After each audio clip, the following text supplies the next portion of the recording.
want to talk a little bit about a fictional story in which peaceful protesters take to the streets to exercise their civil rights to assembly and protest, to express their dissatisfaction with an authoritarian state that has been infringing upon their civil liberties and causing them direct harm. And how easy it is for an authoritarian state in the fictional story to spin a narrative that suggests that the protesters were never peaceful, that they were violent uprisers, and the massacre that ended up happening was simply an unfortunate retaliatory measure to the violence that was being inflicted against the state.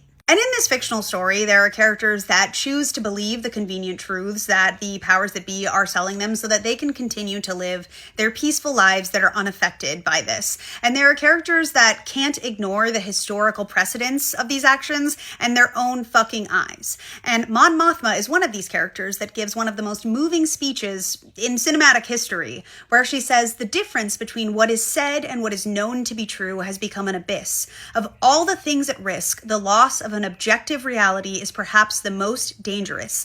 The death of truth is the ultimate victory of evil. Interestingly, Andor takes this one step further and takes a character like Mon Mothma, whose goodness is absolutely unimpeachable, whose goodness is unquestionable in every measure because she has never had to get her hands dirty, and directly shows you that Mon Mothma's ability to be that figure in a revolution is only because of characters like Luthen and Andor, who don't have the luxury of not getting their hands dirty, who have had to do absolutely terrible things and have had to be a part of terrible violence in order to win.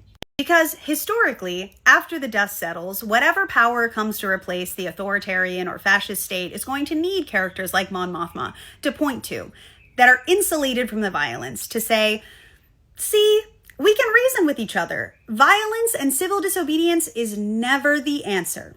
Completely sidestepping the fact that any violence done by the oppressed civilians was in direct response to the state-incited violence against its people.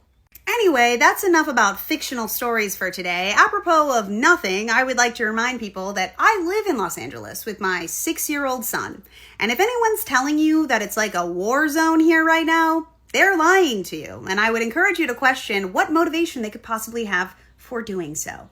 Because Los Angeles has been one of the most kind, welcoming, wonderful cities I've ever lived in. Just this last year, we lived through some of the most horrific fires in history, and people were being turned away from donation centers and volunteer areas because there were too many people who wanted to help.